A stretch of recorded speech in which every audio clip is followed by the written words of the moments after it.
tell you a story about somebody else in my church. Her name is Michelle. Michelle has a tendency to date drug dealers. She has 6 kids, youngest is 4. When she got released from prison, she decided it's time to turn my life around. So she turned her life around. I'm amazingly proud of this woman. She did everything right. She got a job, she went to church, she got her family back together, which had been spread apart because of the men in her life. She was doing all the right things. 6 months ago, she went to see the doctor because she felt like she had a cold or walking pneumonia. She went to the doctor and they told her a cancerous tumor in her stomach had grown so large that it was pressing against her lungs. They told her, you've got months to live. Not years, months. 6 months later, now she's in hospice. She's dying, actively dying. Okay. If you go to a lot of churches and they start telling you a story about that, what they're going to tell you is she accepted Jesus into her life and then everything was better. Like God is Santa Claus. You know, when the presents just started raining down from the sky. But see, that's not what happened. She accepted Jesus into her life, she changed her life around, and 6 months later, she's dying. Okay, if I say to you that if you do something, I don't know what it is, accept Jesus, whatever, and all of a sudden all these good things are going to happen to you, that's not only is that not Christianity, that's not any version of spirituality. That's not any version of truth. That's a stone cold lie. Here's what's not a lie. Another member of my church, Debbie, recovering meth addict. Every day that there is something numerically interesting about how many days, weeks, months, or years she's had sober, she posts about it on Facebook. She celebrates it, and she expects all her friends to celebrate with her. If it's the 3-year anniversary, she posts it on Facebook. 3 years and 3 days anniversary, post it on Facebook. 3 years, 3 days, and 3 hours, post it on Facebook. She celebrates it and she expects other people to celebrate it with her. I'm going to give you some life advice. Learn from her. Because she's not just doing the right thing, she's celebrating each and every single small victory in her life. I talk on and on when I preach about the little stuff, the little day-to-day stuff. And you know why I preach about it? Because that's all there is. Michelle is dying. What did she post about on Facebook? Well, she can't post on Facebook anymore, but her daughter can. Her daughter posted about how much she likes the fact that she's able to take the fluids that they're draining out of Michelle's stomach as she's dying. She's able to take those fluids out. She's able to do something for her mother. You see, this is little stuff. This is what's left. Okay? My job as a pastor, I go in and visit somebody who's dying. I talk to them about whatever I'm going to talk to them about. They raise their hand if they want me to keep going, lower their hand if they want me to stop, because they can't communicate all that well. Okay? I read them their favorite scriptures. This is little stuff. Do you imagine that what I'm saying that I'm doing might be hard? I'm going to give you some intuition. If you imagine what you might be hard, that's your own ego. Your own ego, your own fears of rejection, your own fears of failure, your own fears of not being good enough. That burden, that heavy burden, wanting to win arguments, wanting to be right, wanting to dominate your opponents, wanting to be better than other people, that's the burden of your ego. I say all the time that God has fulfilled His promises to me. What do I mean by that? God's burden is light. The burden of the Holy Spirit is light. It's not heavy. The burden of my own ego, that's heavy. I'm going to go back to my friend Debbie. She celebrates her small victories, right? Okay, I'm going to tell you guys something, and I'm not making this up.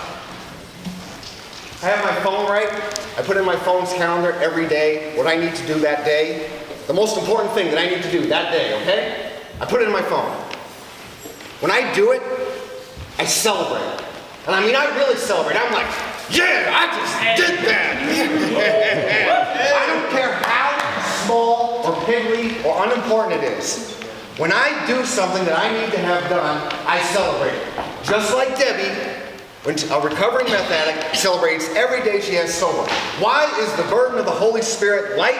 Because the great benefit of being a Christian is I don't have to pretend to be any better than a recovering meth addict. And I'm not any better than a recovering meth addict. Okay? The way I started off doing this, I had this website that I was trying to work on, and it wasn't getting done. You know what I used to put in my phone's calendar? Open up the website. That's it. Just open the website. That's all you got to do, Lauren. You don't have to do anything else. Just open up that website. And when I opened up that website, I was like, yes! Okay, because see, here's the thing. All those little emotions that destroy us, that anger, you know, you're driving down the street and somebody cuts you off. Ooh, if it's me, oh, I want to kill that person. Like I'm supposed to be a man of God or whatever. Oh man, don't cut me off on the freeway. You might have to start questioning that. You know, all those little emotions that you feel wanting to win arguments with people, wanting to dominate other people, petty jealousy, anger, all of that stuff. What it all is, if you really analyze it and break it down, it's winning and losing. It's I lost, so I feel ashamed. I feel guilty. I feel angry. I feel prideful. I need to get the person back. What I'm doing when I celebrate those small victories every day, what Debbie is doing when she celebrates that small victory every day of one more day sober, you're changing your emotional definition of what it means to win. Winning is not about any more winning arguments or being better than other people. Winning is about having one more sober day. Winning, for me, I get one thing done. That's what it means to win.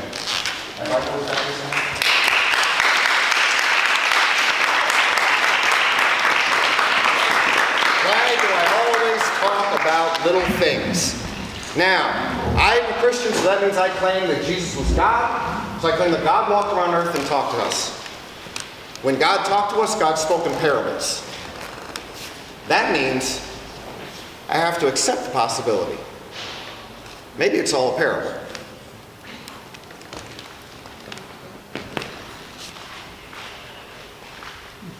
Jesus said, "The kingdom of heaven is like a grain of mustard seed, which a man took and sowed in his fields. It is the smallest of all the seeds, but when it has grown, it is the greatest of shrubs and becomes a tree, so that the birds of the air come and make nests in its branches." He told them another parable.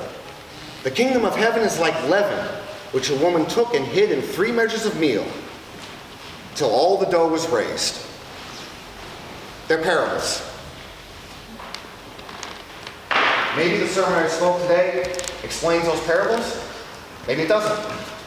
If Jesus wanted to be clearer, if he could have been clearer, for our limited minds, he would have been. But this is why I talk about little stuff. So this is my encouragement to all of you. I want you to think about the little stuff. Because in my life, so far, the little stuff is all there is. In the movies, you become a hero and you win big battles. But in real life, it's just little things after little things after little things. So this is the final thing I want to say to you. My good friend Lawrence Stone was having an argument with me. Lawrence is an ex-gang member. He founded the Eastside Pirate Bloods in Tacoma. He was the guy that we were kind of hoping would take over my father's church. That's what I ended up doing. But anyway, one time I was having a discussion with him, and Lawrence was basically telling me some version of, if you do good things will happen to you. And I said, no, man, doesn't matter. Bad things just happen. You could be walking down the street and you just get hit by a bus. Doesn't matter how good a person you are. This is what Lawrence said, and I've never forgotten it. He said, that's true. You can be walking down the street and you get hit by a bus. But I would rather, if I'm going to get hit by a bus, I would rather get hit by a bus when I'm walking on my way to the studio to make music than get hit by a bus while I'm on my way to the bank to rob the bank. If I tell you that believing in God means God's going to give you presents, that's a lie. That's fake spirituality. Real spirituality is, if something bad is going to happen to me, I'd rather that something bad happens while I'm on my way to see my friends, to commune with my neighbors, to visit somebody who's dying, than for something bad to happen to me while I'm in a rage because somebody cut me off on the freeway. I mean, really, does it make that much difference? While I'm in a rage because I just saw my ex. They're my ex. You know? While I'm angry because of whatever it is that's bothering me. I would rather, if something bad is going to happen to me, if I'm going to become Michelle, and I'm going to go to the doctor, and I'm going to find out I got months left to live, I would rather it be the case that for the last 6 months, I spent that 6 months trying to get my family together. You understand? Other than I spent that 6 months messing around with the same guys who never did the right thing for me. That's real spirituality. So when the first I heard about Michelle's illness, I was like, this is not fair. And you know what? I still feel that. It's not fair. She did everything right and it's not fair. But there's the other side to it, which is this. She had 6 months to live. Thank God she had gotten her family together when she did. Because if she had waited any longer, there wouldn't have been time. So that's what I hope you guys think about. Don't wait. There might not be time. You don't know the day, and you don't know the hour.